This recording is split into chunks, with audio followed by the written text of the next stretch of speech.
Hey everybody, Mark Agnesi here for Gibson Guitars. And today I want to take a few minutes to talk to you about originality and what it means to play authentic. You know, for 125 years now, Gibson's been shaping sound across generations, genres of music, and genders, all the way back to the turn of the century with Orville Gibson's innovations in mandolin building, through the 1920s with Lloyd Loar's perfection of arch-topped instruments, to our fabulous flat tops of the 30s, 40s, 50s, and 60s, which helped shape sound across all genres, to our semi-hollow body and solid body instruments of the late 1950s and early 1960s, which helped define the sound of rock and roll.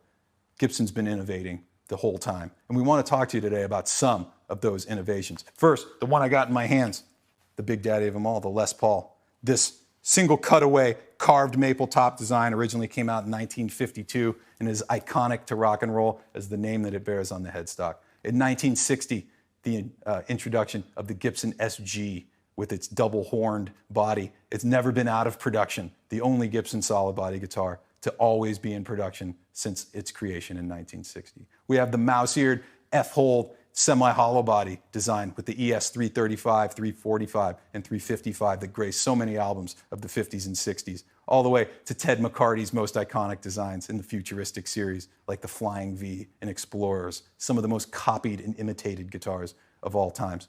And not just our body shapes, but things like the shape of the headstock, that open book design or mustache kind of design, the split diamond inlay that you'd find on the Les Paul Customer, the ES 355, or that crown, or some people call it pineapple inlay, that you'd find on the 335 of the Gibson SG. All of those innovations and design elements are trademarks of Gibson.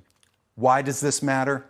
Well, for a few reasons. People ask us a lot about forgeries and counterfeit guitars, you know, often of lower craftsmanship coming in from overseas. But there's some common misconceptions about what a forgery is and what trademark infringement is. Any copy of any one of those designs that we've named is, in fact, by definition, a counterfeit Gibson guitar. What that means for a couple different people. To the manufacturers out there, we want you to know that you've been warned. We're looking out, and we're here to protect our iconic legacy and the designs that we've created over generations. To all the people in the film and television and commercial industry, reach out to us. We want to work with you. Stop taping over the logos on the headstocks. By the way, that's not enough to get out of a trademark infringement anyway. Contact us. We want to work with you. We want to be partners with you. We want to help bring authenticity to your projects. And this isn't about us trying to be bullies or trying to stifle the boutique marketplace. This is about protecting our legacy. 125 years of innovation and relevance in music. It's worth protecting, and it's our job, and we will continue to fight to protect our intellectual property. And to all the players out there, what does this mean? Well, it goes back to what we started talking about, being original and playing authentic.